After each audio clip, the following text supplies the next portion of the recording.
Hey guys, I was having a conversation this weekend, and I've had this same conversation with a lot of baseball people, a lot of baseball players, a lot of baseball coaches, at all different levels of baseball. So I wanted to talk a little bit about it today because when you go online and you look up hitting mechanics or anything to do with the baseball swing, a lot of times you'll hear keywords that are used over and over again. And I think the two most popular things you'll see is rotational hitting and linear hitting. And I know there's a big debate and there's a big battle going on between people that teach hitting mechanics. There's a lot of people that are lumped into the linear mechanics of hitting, and then there's the people that are in the rotational mechanics of hitting.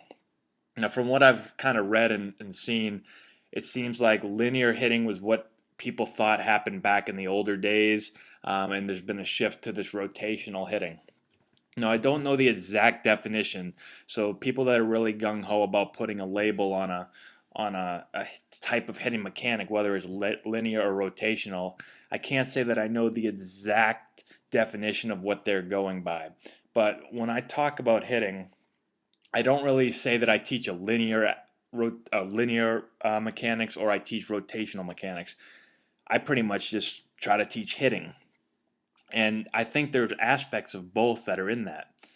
There's a linear move in a baseball swing, and there's also a rotational move. So I don't really lump it all together and say, yeah, it's absolute rotational mechanics because there is a little bit of a linear part in there. And I also don't say it's a linear uh, mechanics because there's the rotational component of it. So I just want to kind of go over today with regard to those two key phrases and kind of talk about how I think the swing works and why there's a little bit of both in each. And I'll throw a couple players up so you guys can kind of see what I'm talking about. One of the big things I've noticed, and the reason I'm talking about this is because it's not so much that I want to put an end to the debate of is it linear or rotational or, blah, blah, blah, all that, because people are always fighting about that. But one thing I've noticed is if you talk to a player or a parent or a coach, and they're a big advocate of rotational hitting mechanics, this isn't always the case, but this is sometimes the case. When you see a player that is talks about rotational hitting, they don't make any linear moves. So they basically will get in the box, they'll load and get their weight on their back leg, and then they'll just spin. And there's no drive off the back leg, there's no real transfer of weight, and they're really spinny hitters. They just kind of spin and turn, and what they do is they end up pulling a lot of balls. Their hands get out away from them. They'll pull a lot of ground balls, they'll get around a lot of balls, or they'll pop up a lot to the opposite field because they're cutting across the strike zone with their bat head.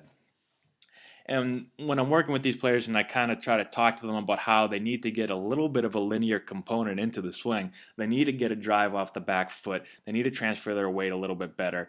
And a lot of times these players will say, no, because hitting is rotational and I have to just rotate. And that's kind of what I'm after today, is just to kind of show players that uh, think in that way, that even if you believe in rotational hitting and rotational mechanics, there's a linear move to those mechanics. If you watch any good major league player, what they're going to do is, and they all do it slightly different, but for the most part, they're going to get in their stance, they're going to stride and separate, they're going to drive off their back foot, get a little bit of back leg drive. So they're going to move their body as one piece. They're going to keep the head in the middle of their body, and they're going to move their body towards the pitcher. And it happens in every single hitter. No matter who you look at, they're going to move.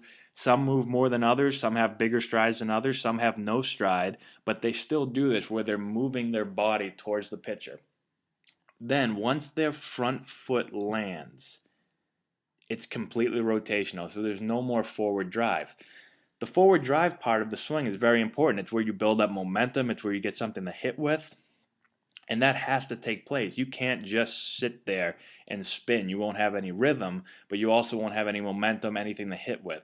So it's important to look at that linear move, that driving off the back leg, that taking the back pocket towards the pitcher, getting that move going. If you look at any sport or any athletic movement, you're going to see that. Whether it's a boxer, he's going to make that move.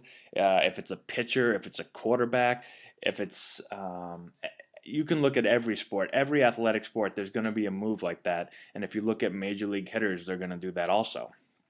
It's very important. And once again, just so everyone understands what I'm saying, is the rotational aspect of the swing comes in when the front foot lands and the swing actually begins, and the back knee and the back elbow start to drop down. Your back elbow starts to drop in the slot. Your back knee starts to drive down towards the ground, and you start to rotate. That's the rotational part of the swing. That's when there's no more forward movement. Your head stays still. You rotate around your center of gravity, around your head. That's the rotational part of the swing. And they come together. So that's basically what I want to talk about today. I've heard a lot of players talking about it. And, absolutely, the rotational mechanics, a lot of people understand what they're talking about, but I think they're just missing that little bit of linear move that you got to get in there, because all major league hitters do it. You can't be strictly rotational, or else you're going to get yourself into a lot of problems with the swing, and it's going to be tough to dig your way out of that. So check out these hitters so you can see what I'm talking about, and watch that linear move that they're making. And then once that front foot lands, it's rotational. You put those two together, linear and rotational moves. You put them together. That's how you get the major league swing. All right. Hope you guys enjoyed. Check it out. Let me know what you think, and have fun. All right. See you guys.